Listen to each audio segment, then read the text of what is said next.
در این ویدیو 7 پوزیشن عالی رابطه جنسی رو با هم بررسی میکنیم. شماره 1 پوزیشن 69. در این حالت زن روی مرد میخوابه به طوری که آلت تناسلی مرد به سمت دهان زن و واژن زن به سمت دهان مرد هست. در واقع بخور به صورت همزمان انجام میشه و البته مرد میتونه از دستان خودش برای تحریک بیشتر کلیتوریس یا انگشت کردن مقعد زن استفاده کنه و بهتره که یک بالش زیر سر مرد باشه تا بتونه کارشو به راحتی انجام بده. این حالت بیشتر مناسب افرادیه که تقریبا همقد هم باشن. شماره 2 پوزیشن داگی استایل. در این حالت زن 4 دست و پا میشینه و مرد در پشت او قرار میگیره. مزیت این پوزیشن اینه که مرد کنترل بیشتری روی انزال خودش داره، یعنی نمیذاره آبش زود بیاد و همچنین دخول عمیق‌تر و تحریک آسانتر نقطه جی رو به همراه داره. برای لذت بیشتر زن میتونه با یک دست کلیتوریس خودش رو تحریک کنه و مرد هم میتونه روی باسن زن بزنه، البته به شرطی که زن از این کار خوشش بیاد. ایراد این پوزیشن اینه که به خاطر فیس تو فیس نبودن خیلی رومانتیک نیست. شماره 3 پوزیشن میشنری. نه تنها برای رابطه واژینال مناسبه بلکه برای رابطه مقعدی هم راحت و آرام بخشه. در این حالت زن روی تخت دراز میکشه و پای مرد باز هست و خم نمیشه. نقطه ثقل بدن روی آلت تناسلی میاد و نه زانوها تا دخول هیجان انگیزتر و عمیق‌تری تجربه بشه. مرد در حین دخول میتونه لب بگیره و با سینه ها بازی کنه. مزیت چهره به چهره بودن این پوزیشن باعث میشه بسیار رومانتیک و صمیمی باشه. در این پوزیشن مرد آزادی حرکت فوق‌العاده‌ای داره.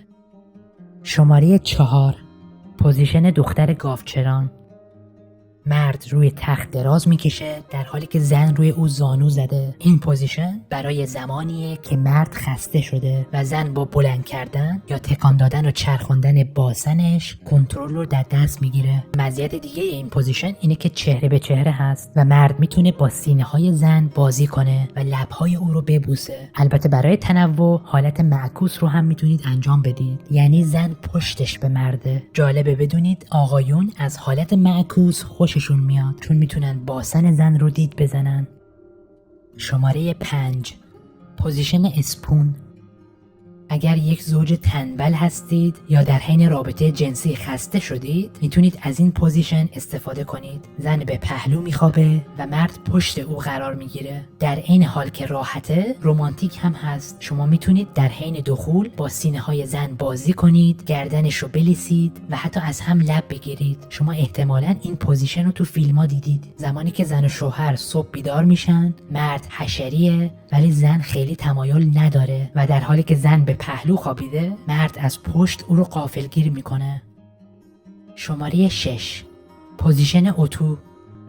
خانم باید روی شکم روی تخت دراز بکشه و پاها رو صاف کنه و باسن رو کمی بالا بیاره. بالا آوردن باسن مردها رو برای انجام این پوزیشن حشری تر میکنه. در این حالت وزن مرد کاملا روی زن میفته و عمل دخول انجام میشه. تماس مستقیم با باسن زن، تسلط کامل روی بدن او و دخول راحت از مزایای این روش هست. شماره 7 پوزیشن جیویز.